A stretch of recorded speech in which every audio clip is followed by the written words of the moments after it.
be one of those like resting, let's say.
Which is, if someone's giving you something,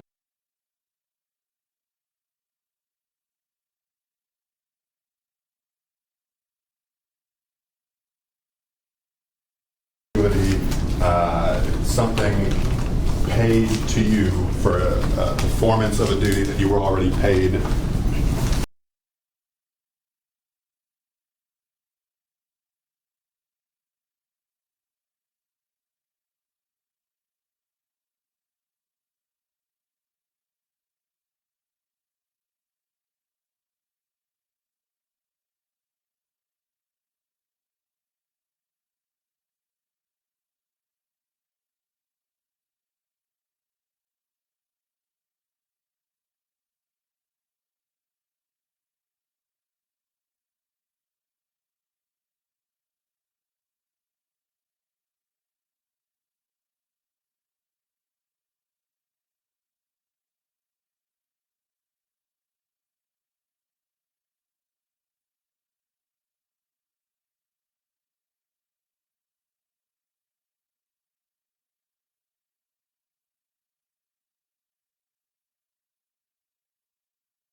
Wayne will be there, yeah. Yeah, Wayne's great. He's over to Lawfare right now. I'm Rob.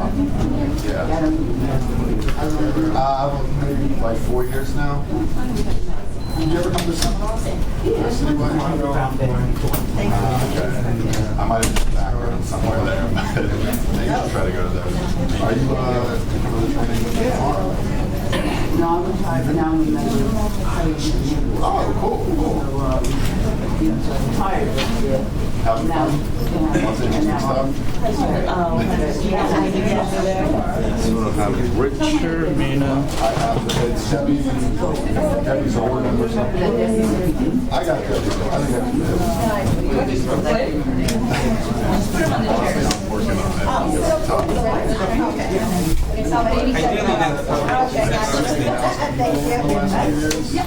that. Debbie's older. I'm sure when slightly Good. It's a couple headaches. I'm still waiting for mine. Yeah. It's like, I think for you guys, it's like 10-year mark. Actually, more than that, 20-year mark. So you got 8 years to go. 25. Realizes that I would be you get me out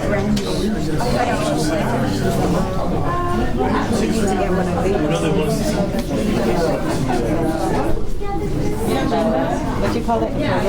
Else.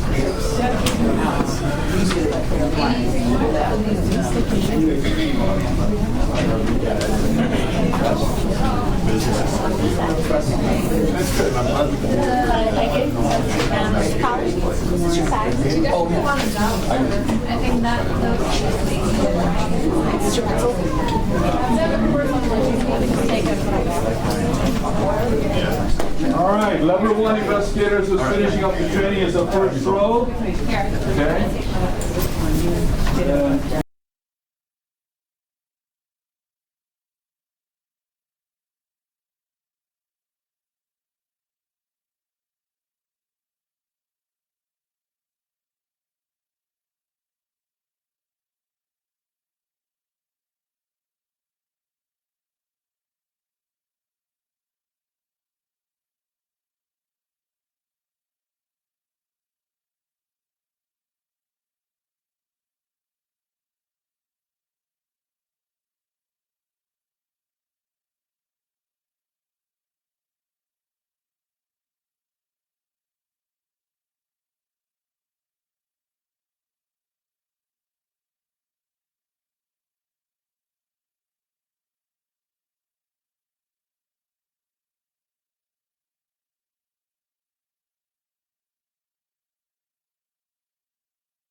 2 minutes.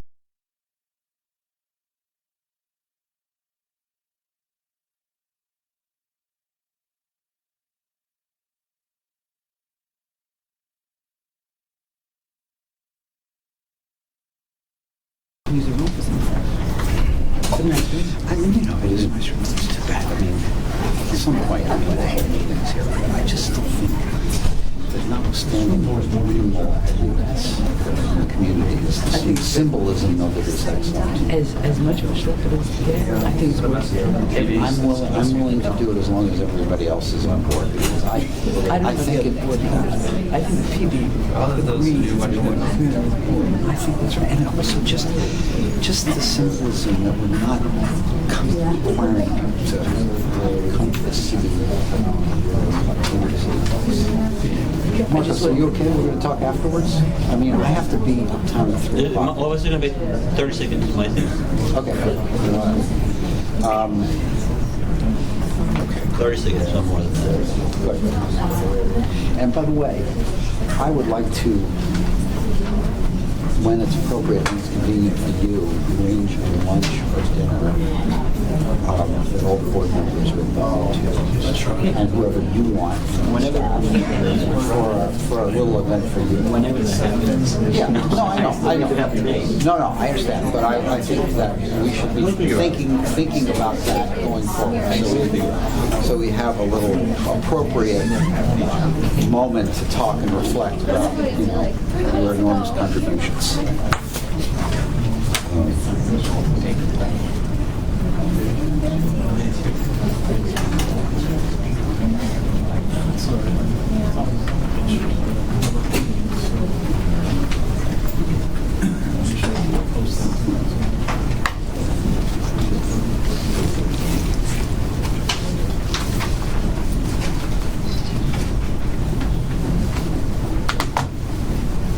I don't know what it is, but I find it almost impossible to.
And if you don't get carried away in the poetry, it's very poetic.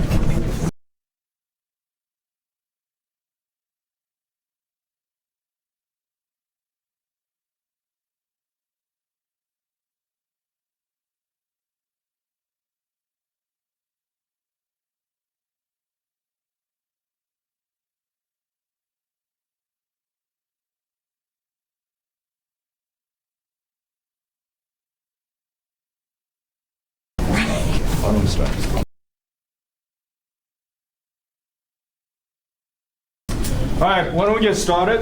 I want to thank all of you guys for past 3.5 weeks, almost 4 weeks of wonderful training.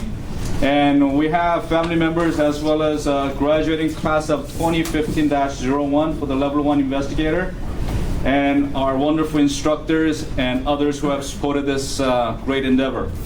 So this is a monumental task for this organization, and you guys have been trained well, so we expect great things. So why don't we get started with our board chair, Mr. Emery, giving us a word to challenge all of you guys. Well, I don't know if I'll challenge you. Thank you. This is really a watershed moment, is one colloquial way of putting it, or a moment of great importance to this agency. We have really failed in the past to train our people in the way that they should be trained. And you can consider yourselves the beneficiaries of a new day at the CCRB, or alternatively, consider yourselves guinea pigs.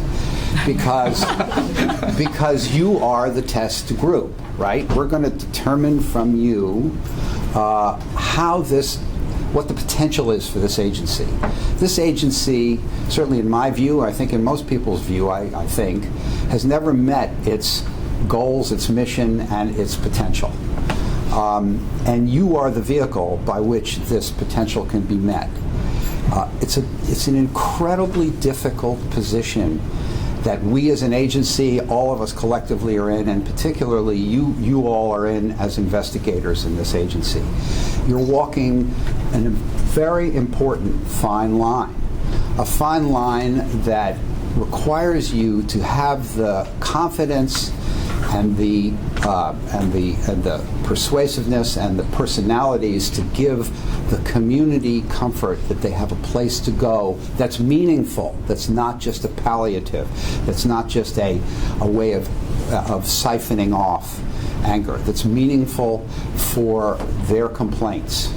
And at the same time, you have the ultimate due process obligation to be fair to police officers who should not be in any way prejudiced or in any way punished or negatively affected by our work unless it's justified, unless they have a fair case, they've made a fair case and it's your determination. These are very subtle judgments. These are judgments about walking a fine line of competing interests. You are at a very early stage in your careers, all of you, because we heard the other day what your backgrounds are in some short schemes of things.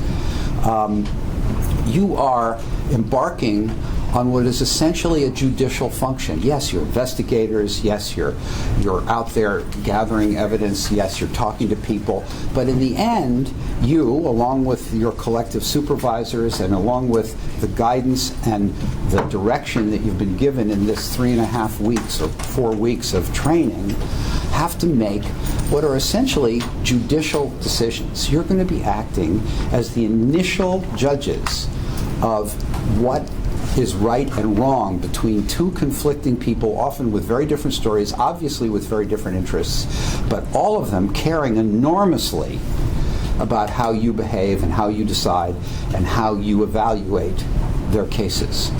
So it's fascinating, and it's a fascinating position to be a judge without legal training, although you're going to get a lot of legal training. You've already had some, and you're going to get a lot more. And to be a judge about facts. The one thing that happens is when you're a lawyer, which I've been for a long time, is that when you find out that when you go to law school, which I take it none of you have even been exposed to law school, right? When you go to law school, they teach you about all these cases. They teach you about the law. They teach you about the structure of the judicial system. They teach you about procedure in the law. But they never teach you anything about facts. They very rarely, there's no course called facts. There's no course called credibility. There's no course called corroboration. There's no course called impeaching a witness.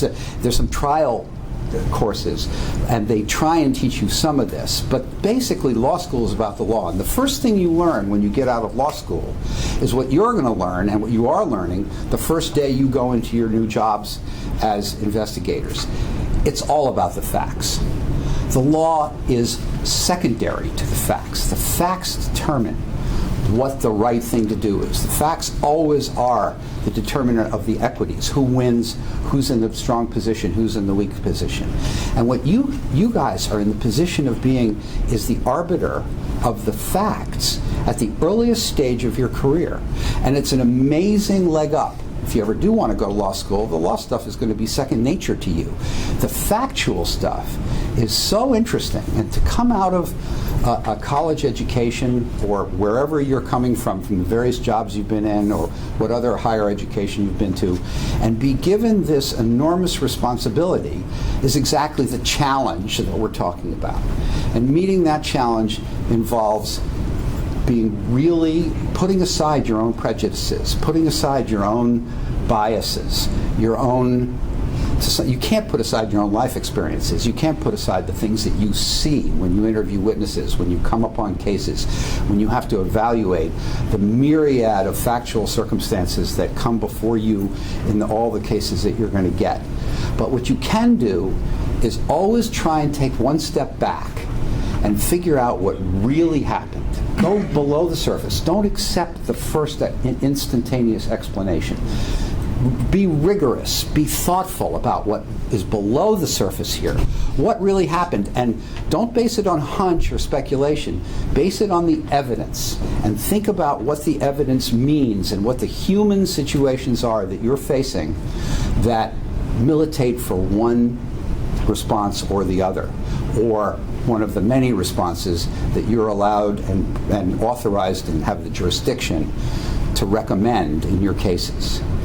And benchmarks are important. Timing is important. We want productivity in this place. We want you to work hard and get your cases done, because justice delayed is justice denied, and that's a fact to both the police officers and the individual complainants. But beyond those things, the key to your job is to do it right, to have high quality. If there's a stone that needs to be unturned, make sure it gets turned over and you look underneath it.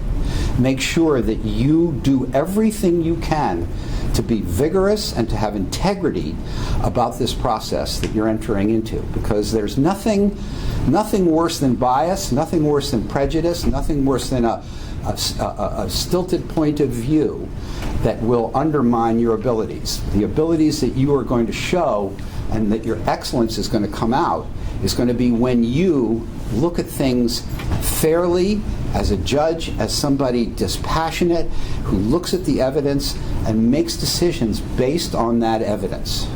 So it's very exciting. It's very exciting for this agency, for this organization in its new phase, to have you as the first class, because as I said, it's going to be interesting to see what you do versus what other people do who have been trained differently and who have not been trained nearly as rigorously as you have. And it's going to give us guidance and teaching for the classes in the future. That's going to be the exciting stuff that you're going to give to us.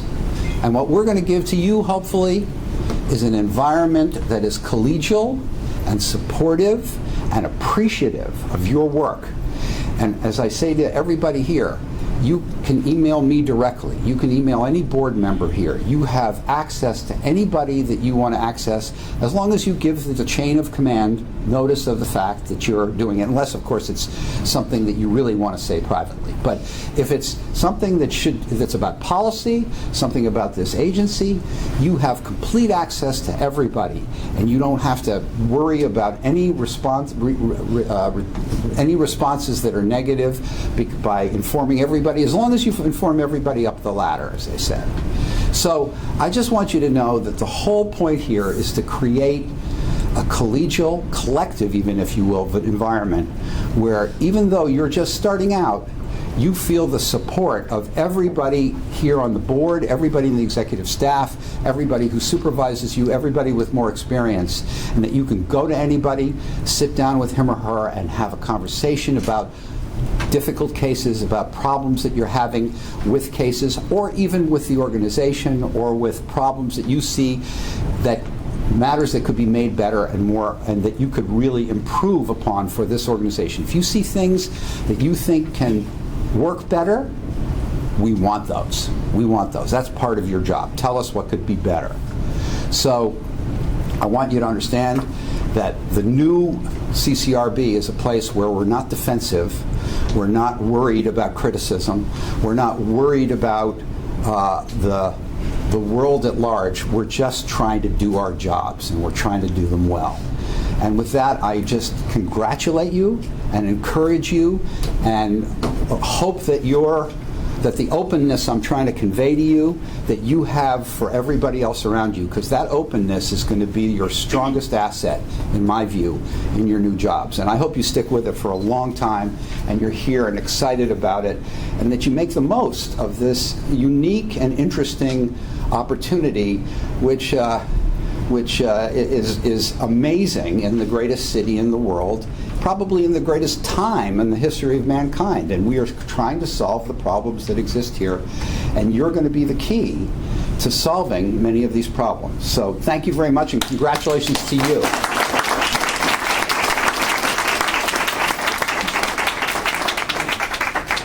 Before we give out certificates and shield, there are a couple of people who really shine during the training. You all shine, but there are a few that we do want to recognize. The one is Colin. He's the only one who got all entire 245 100% correctly. Okay, so good job. Where's Colin? Where's Colin? Stand up, Colin. Oh, good. Okay. I can't wait to send you my first FI, further information. And then there are two other individuals that the trainers have identified as engaged and did an excellent job during the entire training process. And those two individuals are Frank and Olga. Can you come on up?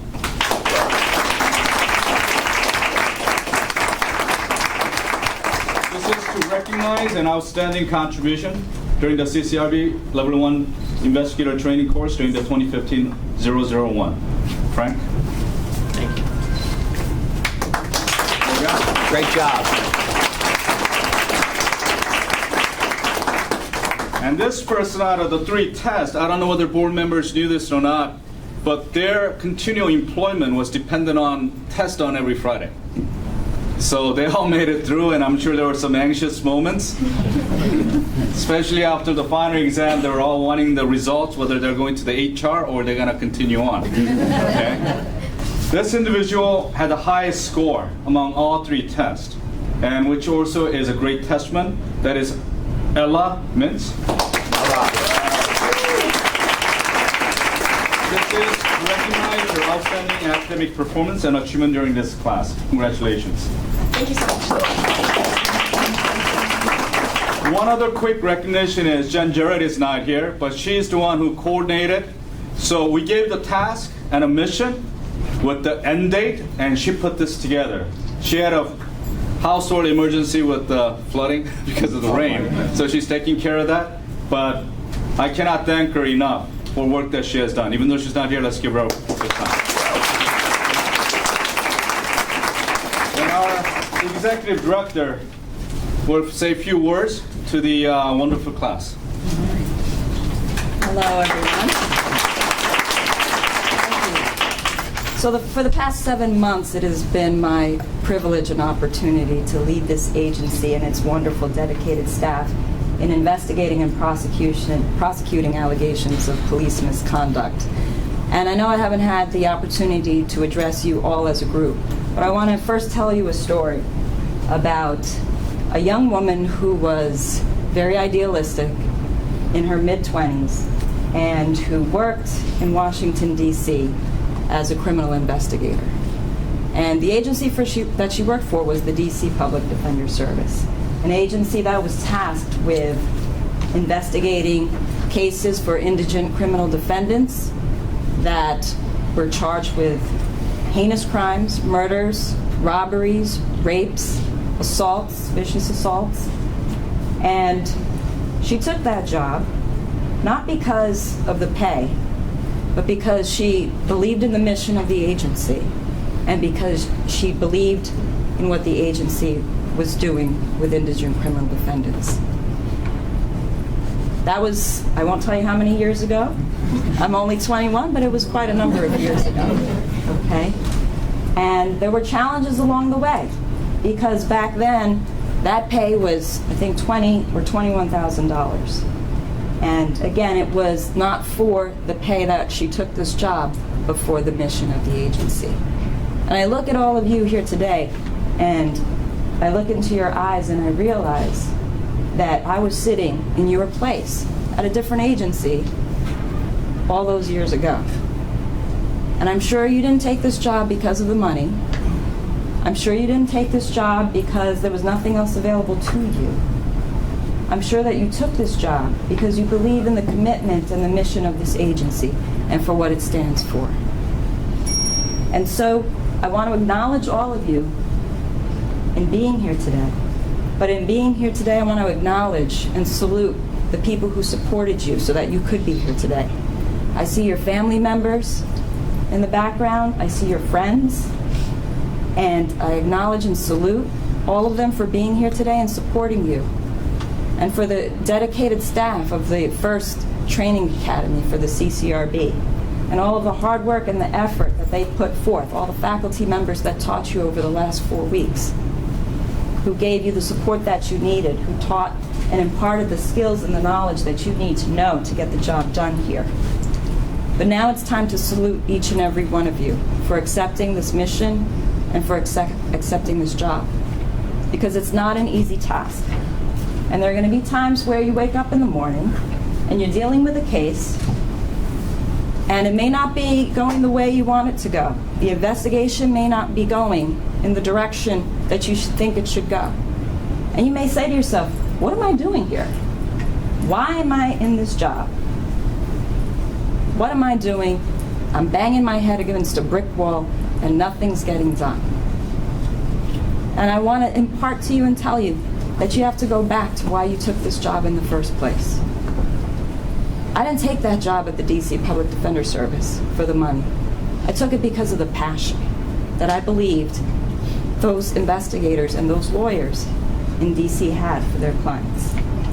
And so I want to remind you of that passion when you are faced with those days, in the months and the years ahead, of when you do have challenges here at the agency. And remember that commitment, remember that passion, and remember that drive, and what brought you here in the first place. Because you are the front lines for this agency, and you are the backbone for this agency. You're the face of it. Every single that complainant and every single member of service that walks through that door will look at you and will meet with you, will be interviewed by you, will judge you and this agency on how you interact with them. And we need you. We need your commitment. We need your hard work. We need your dedication. We need your love for this job in order to get this job done the right way. And so I want to tell you that I'm so happy that all of you are here today. And I'm so happy that all of you have made this commitment to this agency. The one thing that I want to impart to you for each and every case that you work on is to please treat that case with the care, the diligence, the compassion, and the responsibility that it deserves. Because each and every case, even though they might be different levels of severity, each and every case is important. And you're going to be dealing with people, real people, who are impacted and who have come to us for whatever reason. But treat them with the dignity and the respect that they deserve. And treat your cases with the dignity and respect that the cases deserve. That's the one thing that I ask of you. And whatever that justice is in your findings, make sure that it's the right justice. Whatever it is, whether it's justice for the civilian or whether it's justice for the police officer that's been wrongly accused of misconduct. It's in your hands. And so I ask each and every one of you to take that responsibility that you're given, because it's a great responsibility, and treat it with the care that it deserves.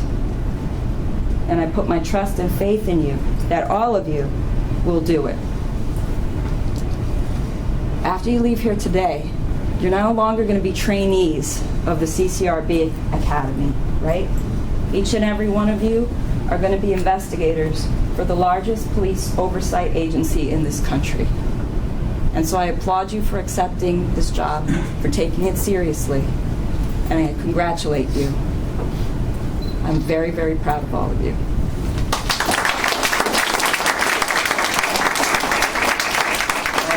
Graduating class, can you stand, please? And raise your right hand. And repeat after me. I state your name.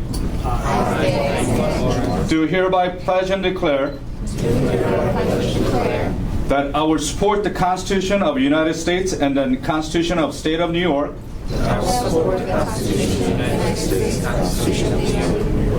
And that I will faithfully discharge the duties of the position of Level 1 Investigator in the Civilian Complaint Review Board of the City of New York according to the best of my ability. Sit down. Okay. We are going to call your name alphabetically, and please come up and we will give you your shield and your certificate of completion. And first up is, you want to shake their hand? Yes, I will. Absolutely. I'm about to get up. Make sure you shake all of the board members as well as executives' hand. Diana Arriaga.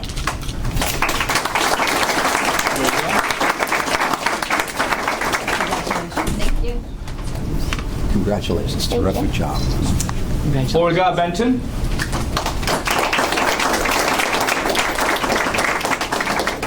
Congratulations. Thank you. I'm aboard. Look at that wonderful badge. Dwight Bernard.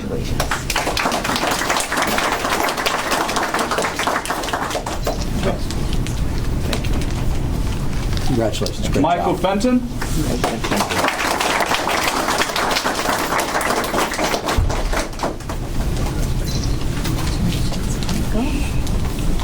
Look forward to Colin working Garner. with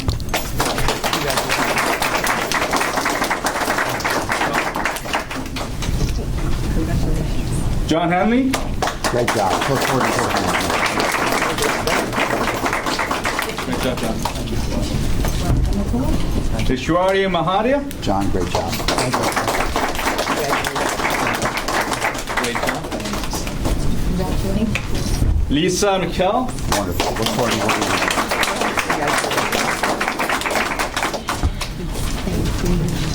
Ella. you. Congratulations. Great job.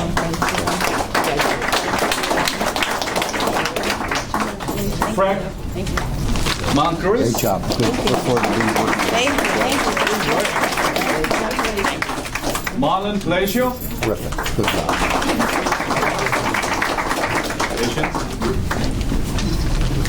Veronica Perez. Congratulations, Marlon. Good job.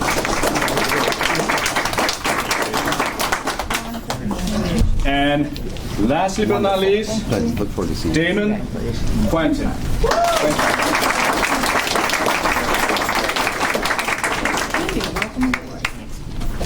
Damon, great work. Good. Look forward to working with you.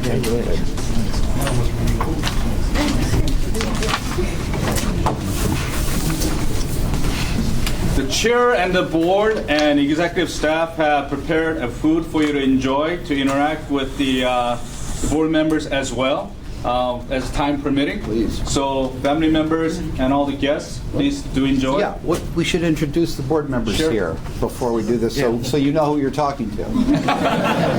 This is Debbie Zoland.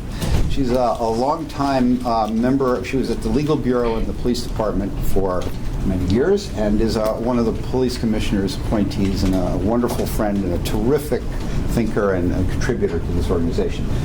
This Marco Soler, as you probably know, is the head of policy.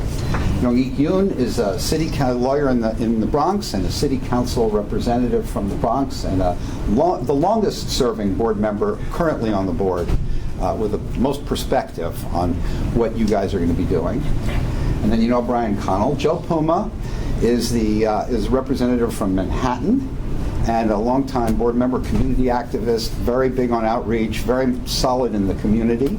And Bishop Mitchell Taylor is from Queens and a longtime community activist, also on the board for a long time. Actually, in the interim, along with a couple of other people, ran the board of the agency for a while and has made huge contributions. So feel free to talk to any and all of us when we get back to partying.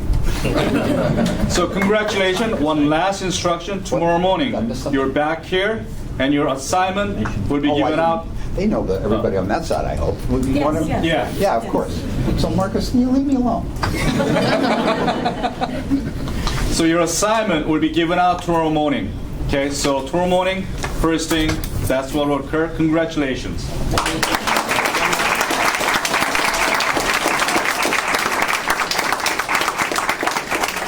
All of the class, come on up. We're gonna take a quick picture with the board.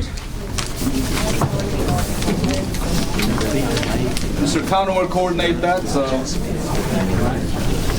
Don't forget. Brian, how do you want us?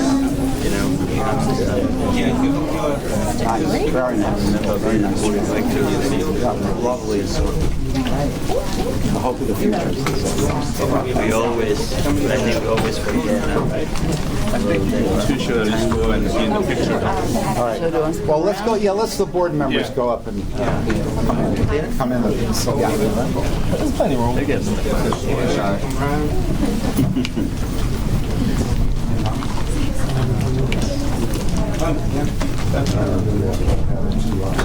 I don't know how you're going to do this. Want to do 2 lines?